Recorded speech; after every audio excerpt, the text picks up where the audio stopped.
وہ جاتے جاتے کہتی میں جا رہی ہوں، میرے بچے کا خیال رکھنا، میرے بچے کا خیال رکھنا، میرے بچے کا خیال رکھنا۔ اللہ اکبر۔ حضور کی امی نے کہا تھا ام ایمن میرے بیٹے کو سنبھال کے رکھ، حضور کو سینے سے لگایا، اور میرے حضور نے جب جانے کی بات سنی نا امی کی، جب روئے نا درد کے ساتھ، ماں نے کہا بیٹے رو کیوں رہے ہو، رو کیوں رہے ہو؟ توجہ ہے نا نوجوانوں؟ اللہ تمام نوجوانوں کو سلامت رکھے، ذرا کہہ دیں یا رسول اللہ۔ تھکے تو نہیں ہے میرے بچے ابھی؟ اللہ سلامت رکھے، خدا کرے ہم سب کی ماؤں کا رتبہ بلند ہو جائے، جن جن کی مائیں زندہ ہیں اللہ ان ماؤں کو مدینے کی حاضری نصیب فرما دے۔ حضور کی امی کے صدقے میں اللہ جو مائیں دنیا سے چلی گئی ہیں انہیں جنت عطا فرما دے۔ ہاں میں اس لیے زیادہ تر نوجوانوں سے بات کرتا ہوں کیونکہ عقابی روح جب بیدار ہوتی ہے جوانوں میں، نظر آتی ہے ان کو اپنی منزل آسمانوں میں۔ میں چاہتا ہوں میری قوم کا نوجوان تیار ہو اور ہر گھر سے ماں یہ کہے جیسا لال رب نے مجھے دیا ہے ایسا سب کو اللہ عطا فرمائے۔ کریں گے نا انشاءاللہ ماں کی خدمت؟ چلیں آگے۔ اللہ آپ کو سلامت رکھے، غور کیجئے گا۔ ام ایمن حضور کی امی فرماتی ہے نا میرے لال میرے بیٹے، میرا دنیا سے جانے کا وقت آ گیا لیکن تم آنسو نہ بہانا۔ کہا کیوں؟ کہا رب نے تجھے نرالی شان عطا فرمائی ہے، رب نے نرالی شان عطا فرمائی ہے کہ جب تو پیدا ہوا تو کوئی اعلان کر رہا تھا کہ آنے والے زمانے میں اس کا ایک اپنا مقام ہوگا، سارا زمانہ اس کا غلام ہوگا، یہ سارے زمانے کا امام ہوگا۔ سبحان اللہ سبحان اللہ۔ یہ کہتے کہتے حضرت آمینہ کی زبان بند ہو گئی۔ جب زبان بند ہوئی نا حضور نے ماں کا سر اپنی گود میں رکھ لیا کیا بات؟ اور حضور کی باتیں کرتے کرتے دنیا سے چلی گئی۔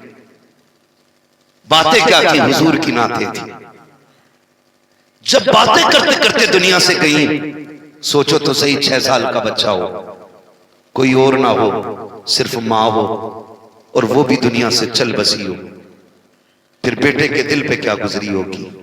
میرے نبی نے نا اپنے لب اپنی ماں کے بند ہونٹوں پہ رکھے اور سینے سے لگا کے کہتے امی اور بولو نا۔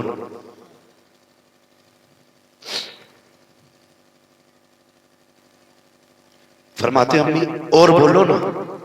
محدث سے تیل بھی فرماتے 2 مرتبہ میرے نبی نے کہا تھا امی اور بولو۔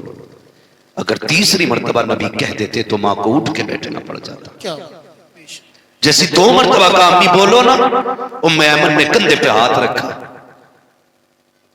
کہا سنو شہزادے، جو دنیا سے چلے جاتے ہیں وہ بولا نہیں کرتے، جو دنیا سے چلے جاتے ہیں وہ بولا نہیں کرتے ہیں۔ اس درد کے ساتھ میرے نبی روئے کہ عرش الہی کے فرشتے بھی رونے لگے، کہتے مالک یہ کیا معاملہ ہے، یہ کیا معاملہ ہے؟ پیدا ہونے سے پہلے باپ کا سایہ لے لیا اور پیدا ہونے کے بعد اب یہ 6 سال کی عمر میں ماں کا سایہ۔ رب نے فرمایا یہ میرا اور میرے محبوب کا معاملہ ہے۔ فرشتے کہتے محبوبوں کے ساتھ ایسا کیا جاتا ہے؟ تو رب نے کہا تم نہیں جانتے ہو، محبوب کے بارے میں بہتر جانتا ہوں۔ مالک یہ کس لیے؟ کہا ہم نے یہ فیصلہ اس لیے کیا ہے کہ میرے محبوب پہ کسی کا سایہ نہیں ہونا چاہیے، سارے زمانے پہ صرف میرے محبوب کا سایہ ہونا۔ سبحان اللہ سبحان اللہ، نعرہ تکبیر، نعرہ رسالت، سبحان اللہ۔ توجہ ہے سارے لوگوں کی؟ تاریخ گواہ ہے وسیم بھائی، تاریخ میں ایسی قبر نہیں ملتی ہے جس طرح قبر میرے نبی نے اپنی امی کی بنائی تھی، اسی مقام ابا کے اندر۔ اس سے آگے بڑھنے کے بعد جو ایسی پہاڑیاں، پتھریلا علاقہ، ام ایمن بیان فرماتی میں بے قرار ہوتی تھی، حضور روتے بھی جاتے تھے، ماں کی پتھروں سے قبر بناتے جاتے تھے، اپنے آنسوؤں سے ماں کی قبر پہ چھڑکاؤ کر رہے تھے۔ کہتے دکھ تو اس وقت ہوا تھا جب میں حضور کو لے کے چلنے لگی تھی تو حضور مڑ مڑ کے ماں کی قبر کی طرف دیکھ رہے تھے۔ حضور مڑ مڑ کے ماں کی قبر دیکھ رہے تھے. اللہ اکبر. ام ایمن بیان فرماتی ہیں میں حضور کو لے کے سواری پہ بٹھا کے چلی. جیسی میں اوپر سے نیچے اتری میں نے حضور کا ہاتھ چھوڑ دیا تھا تھوڑی دیر کے لیے. مڑ کے پیچھے دیکھا محبوب نہیں تھے. پھر میں بے قرار ہو گئی. جنگل ہے, شام ہے, تنہائی ہے, کہیں کوئی جانور تو آ کے نہیں لے گیا, کسی شیر یا چیتے نے یا بھیڑیے نے تو حملہ نہیں کر دیا. کہتی میں بے قرار ہو کے تلاش کرنے کے لیے پلٹی. کہتی کلیجہ منہ کو آ گیا تھا. جب میں اونچے ٹیلے پر چڑھی میں نے چل کے دیکھا محبوب ماں کی قبر سے لپٹ کے رو رہے تھے. ماں کی قبر سے لپٹ کے رو رہے تھے. اور تجھے کیا پتا ماں کیا ہوتی ہے؟ تاریخ اٹھا کر کے دیکھو. اللہ اکبر. دعائیں کیا کرو, خدا کرے کسی کی ماں دنیا سے نہ جائے. سب ماں کے ساتھ زندگی گزارا کرو یار. مرنا سبھی کو ہے, موت آنی ہے, لیکن ماں کے ساتھ زندگی گزارا کرو یار.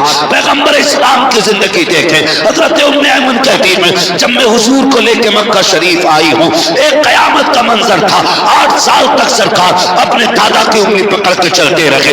دادا کی انگلی پکڑ کے چلے. کہتے پھر وہ دن بھی ہم نے دیکھا ہے کہ جب ایک مکے کے اندر مکے کے سردار کا جنازہ جا رہا تھا تو کوئی بچہ دیوار سے لگ لگ کے رو رہا تھا. وہ محبوب تھے جو کبھی اس دیوار سے لگ کے روتے تھے, کبھی اس دیوار سے لگ کے روتے تھے. اس کے بعد چچا کی کفالت میں آئے.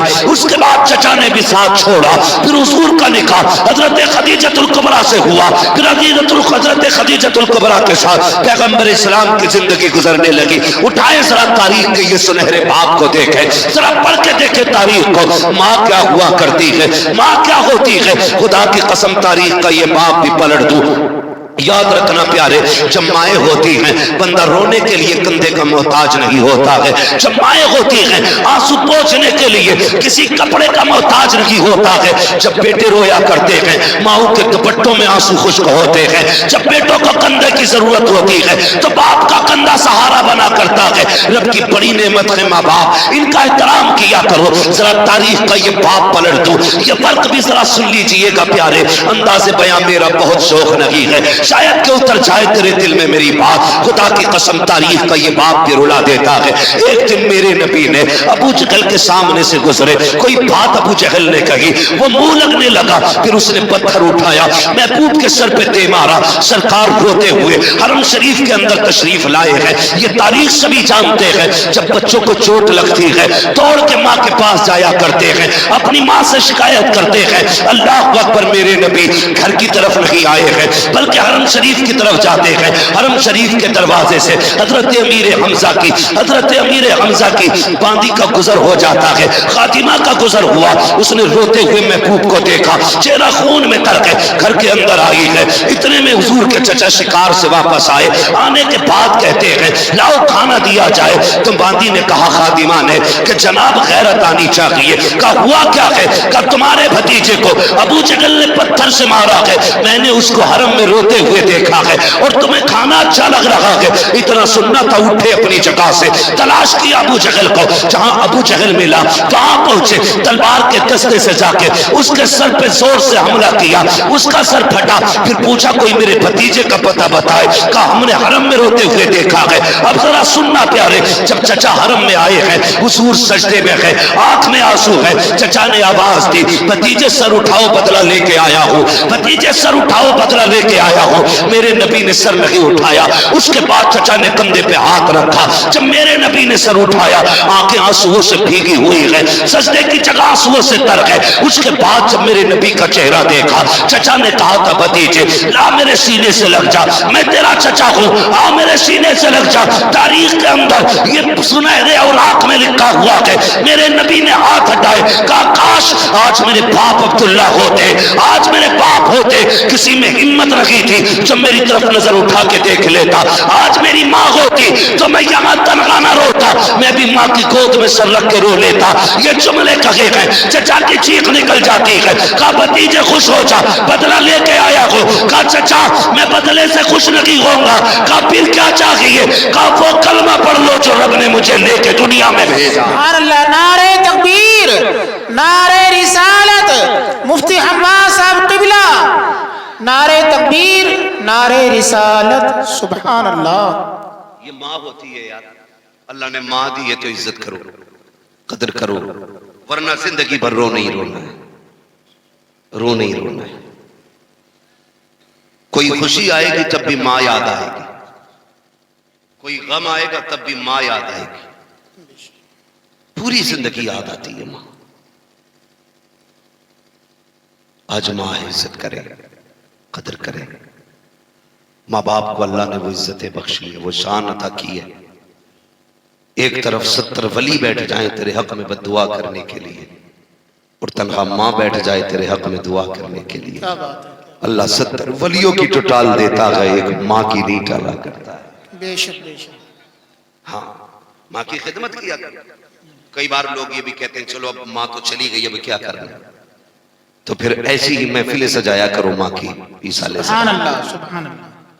ایسی محفلیں سجایا کرو. میں تو وسیم بھائی اکثر لوگ نا کئی بار مجھ سے کہتے ہیں پریشان ہو گئے، سیدھی بات کہتا ہوں کہ پھر ماں سے دعا کرانا. کہتا ہے پھر کہ ماں نہیں ہے. میں کہتا ہوں جا قبرستان جا، وہ قبر میں لیٹی ہے، اسے تیرا انتظار ہے. کیا بات. جا کھڑا ہو قبر کے پاس جا کے ہاتھ اٹھا، سورہ فاتحہ پڑھ، جو سورتیں آیتیں تجھے آتی ہیں وہ پڑھ، جو درود یا نعت تجھے آتا ہے وہ پڑھ. وہ پڑھنے کے بعد ماں کی روح کو بخش دے. تیری کوئی پریشانی ہے نا، ماں کی قبر پہ کہ امی پریشان ہوں، دعا کر دینا.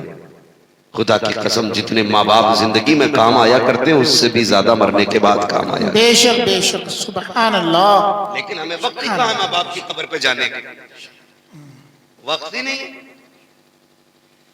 سال میں 2 دن ایسے آتے ہیں جس میں جوان اکثر قبرستان جایا کرتا ہے، شب قدر اور شب برات. ان 2 راتوں میں اکثر نوجوان قبرستان جاتے ہیں. لیکن یار کبھی کبھی تکلیف ہوتی ہے. قبرستان جاتے ہیں نا تو قبروں کی صفائی کرتے ہیں، جھاڑو لگاتے ہیں، اگربتی موم بتی لگاتے ہیں.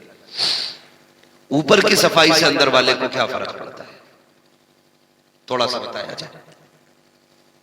آپ نے جھاڑو لگا دی، لائٹ لگا دی، اندر بھی پہنچا اس کا اجالا؟ بولیں اندر پہنچے گا اس کا اجالا؟ آپ نے جو اوپر صفائی کی ہے اس صفائی کا اثر نیچے پہنچے گا؟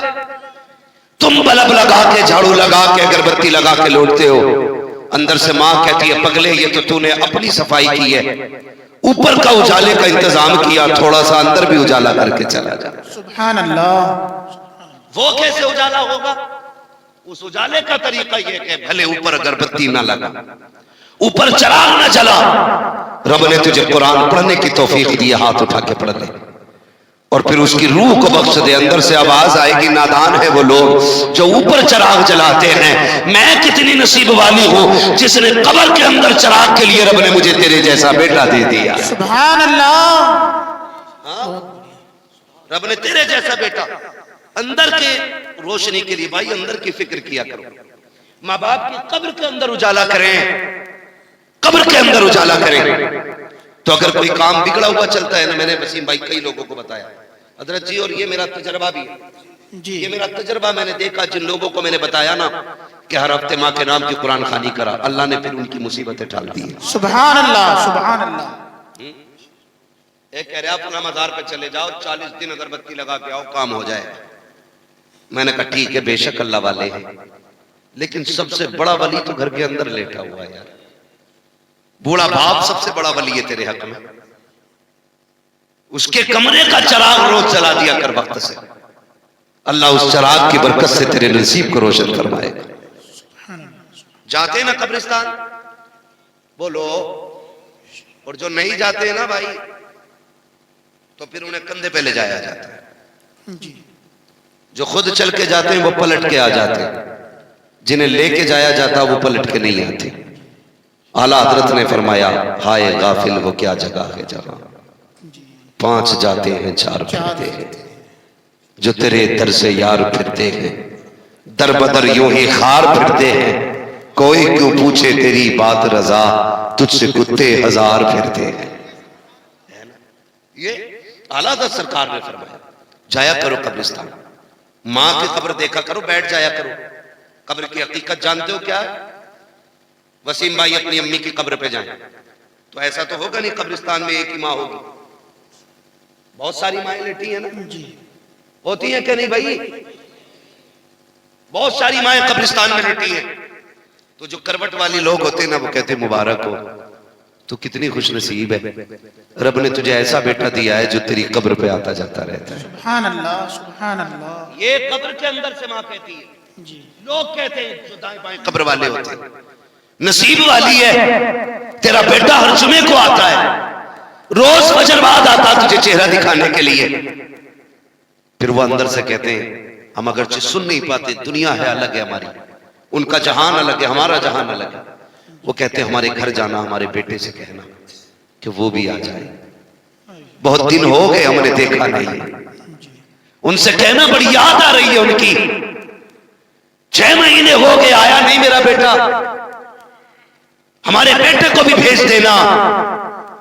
یہ قبر والے کہتے ہیں جانے والے سے یار جایا کرو اپنوں کی قبر پہ، وہ تمہیں یاد کرتے ہیں، وہ تمہیں دیکھنا چاہتے ہیں، ان کی قبروں پہ جایا کرو۔ اور جانتے ہو ماں کی قبر پہ جانے والے کبھی خالی نہیں آیا کرتے ہیں۔ جانتے ہو جب بیٹا جا کر کے سورہ فاتحہ پڑھتا ہے، ہاتھ اٹھا کے دعا کرتا ہے، ماں کی قبر میں رحمتیں نازل ہوتی ہیں، اور بیٹا پلٹ کے چلنے لگتا ہے، ماں کہتی بیٹے اور ٹھہر جانا، تھوڑی دیر اور بیٹھ جانا، اچھا لگ رہا ہے، لیکن ہماری ضرورتیں اتنی سخت ہیں، ہم 5 منٹ قبر پہ نہیں بیٹھ سکتے ہیں، یار جایا کرو تو 1-2 گھنٹہ بتا کے آیا کرو، ماں تھوڑی دیر بیٹھ کے آ جایا کرو۔ ماں تمہیں دیکھ کے تسلی حاصل کرتی ہے، باپ تمہیں دیکھ کے راحت محسوس کرتا ہے، قبروں پہ جایا کرو۔ لوگ جلدی کرتے ہیں پلٹنے کے لیے، لیکن پھر بھی جب بیٹا پلٹتا ہے اس کے بعد ماں کے ہاتھ اٹھ جاتے ہیں، اے میرے پروردگار یہ دیکھ میرا بیٹا میری قبر پہ آیا تھا، اے میرے پروردگار جب یہ میری زندگی میں میرے پاس آتا تھا،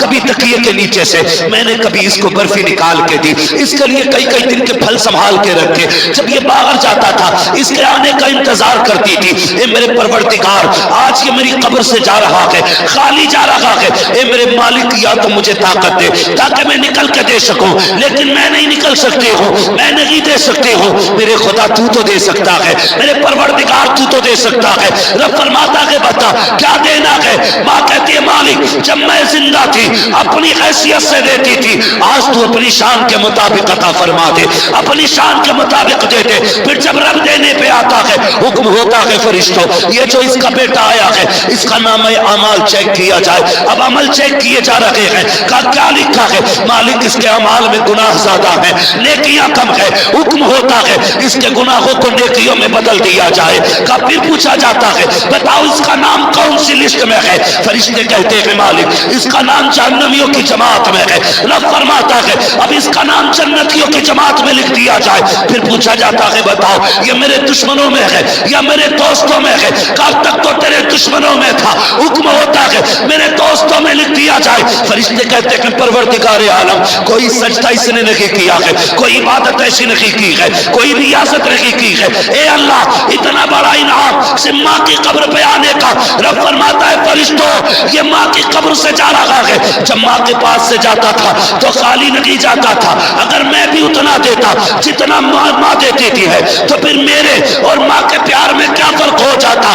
یہ اتنا اس لیے دے رہا ہوں تاکہ دنیا کو پتہ چل جائے رب 70 ماں سے زیادہ اپنے بندوں سے پیار کرتا۔ سبحان اللہ، نعرہ تکبیر، نعرہ رسالت، مفتی حماد صاحب قبلہ، محفل ایصال ثواب، نعرہ تکبیر، نعرہ رسالت، سبحان اللہ۔ ماشاءاللہ کی قبر پہ اپنوں کے پاس قبرستان جایا کرو، اپنوں سے بات نہیں، وہ وقت پورا ہو چکا ہے۔ اللہ آپ کو سلامت رکھے، میرے بھائی کی فرمائش ہو ویسے کرنے کے حوالے سے بات کیجئے، ذرا توجہ کیجئے گا میں جو بات عرض کر رہا ہوں۔ جایا کرے اپنوں کے قبرستان میں، اپنوں کی قبروں پہ جایا کرو، یاد کرتے ہیں وہ ہمیں۔ جب جایا کرو نا تو چھوٹے بچے اپنے ساتھ لے جایا کرو، اپنے چھوٹے بچے ساتھ لے جایا کرو، اگرچہ انہیں دعا مانگنی نہیں آتی ہو پھر بھی ہاتھ اٹھوا دیا کرو، اس لیے کہ ہو سکتا ہے ہم گناہگاروں کی اللہ ٹال دے، لیکن جب چھوٹے بچے ہاتھ اٹھاتے ہیں تو اس کی رحمت اٹھے ہوئے ہاتھوں کو خالی نہیں اٹھاتی ہے۔ چھوٹے بچوں کو بھی لے کے جایا کرو، بتایا کرو یہ میری ماں لیٹی ہے، یہ میرا باپ لیٹا ہے، یہ میرے دادا لیٹے، بیٹے ہاتھ اٹھا کے اللہ سے اتنا کہہ دے کہ کرم کر دے۔ اگر وہ توتلی زبان میں اپنے رب کو آواز دے گا نا تو اس کے جملے پورے ہونے سے پہلے خدا کی رحمتیں آ کے سنبھال لیں گے۔ بچوں کو بھی لے کے قبرستان جایا کرو، ان کے ہاتھ اٹھوایا کرو. وہ یاد رکھیے گا جو کام دواؤں سے نہیں ہوتے ہیں وہ ماں باپ کی دعاؤں سے ہو دعاؤں جائے. سے ہو جاتے ہیں. ہاں ماں باپ کی دعاؤں سے ہو جایا کرتے ہیں. بندہ کہہ رہا میں امیر ہو جاؤں کوئی تعویذ دے دو. اگر ہمارے پاس امیر ہونے کا تعویذ ہوتا نا تو اڈانی امبانی سے زیادہ دولت ہمارے پاس ہوتی. جی صحیح بات ہے. ہم تو ساری تعویذ ڈال لیتے مالداروں بے شک بے شک سارے تعویذ جانتے ہیں. ہے نا. لیکن سنیے امیر ہونے کا سب سے بڑا وظیفہ یہ ہے اپنی کمائی اپنے ماں باپ پہ لٹایا کرو. کیا بات ہے بابا سبحان اللہ. اپنی کمائی اپنی ماں باپ پہ خرچ کیا کرو. یہ امیر ہونے کا سب سے بڑا وظیفہ ہے. اس سے بڑا وظیفہ نہیں. اس سے بڑا وظیفہ نہیں ہے. ان سے دعائیں مانگا کرو دعائیں کرایا کرو. ماں کی دعائیں تقدیر چمکا دیا کرتی ہیں. بے شک بے شک. جانتے ہو تاریخ میں خیر التابعین میں افضل التابعین میں ایک نام سرکار ویسے کرنی کا آیا. سبحان اللہ کیا بات ہے. جی ماشاءاللہ. سرکار ویسے کرنی جی جو آج تک تاریخ کے سینے پر رقم ہے. جی بے شمار تابعین سرکار کے ہوئے جی. لیکن سر فہرست ویسے کرنی کا نام آتا ہے. سبحان اللہ. لیکن عشق بھی عجیب ہے ویس کا. عشق بھی عجیب ہے سرکار ویسے کرنی کا. جانتے حضور نے ایک دن فرمایا کہ مجھے قرن سے اپنے یار کی خوشبو آ رہی. سبحان اللہ کیا بات ہے. مجھے قرن سے اپنے یار کی خوشبو آ رہی. صحابہ نے کہا یا رسول اللہ کون ہے یہ جس کی خوشبو آپ کو مدینے میں محسوس ہو رہی؟ سبحان اللہ. فرمانے لگے کہ میرا یار ہے جو مجھ سے پیار کرتا ہے میں اس سے پیار کرتا ہوں. سبحان اللہ سبحان اللہ. آقا کبھی ہم نے اسے دیکھا نہیں. کبھی دیکھا نہیں اسے ہم نے. محبوب کہتے ہیں وہ کبھی مدینے آیا ہی نہیں. کیا بات ہے. آقا عاشق ہے آپ کا اور مدینے نہیں آیا. میرے صحابہ مجبوری ہے اس کی ورنہ وہ سب کچھ چھوڑ کے میرے مدینے آ جاتا. سبحان اللہ. اور مدینہ حضرت اویس کرنی بڑی ذات ہے. لفظ مدینے سے اتنا عشق ہے ہر مسلمان کو. سب کی یہی تمنا ہے مدینہ کاش اپنا بھی وطن ہوتا تو اچھا تھا. وہی گلزار اپنا بھی چمن ہوتا تو اچھا تھا. نکل جاتا ہمارا دم نبی کا نام لے لے کر. مدینے میں میرا گورو کفن ہوتا تو اچھا تھا.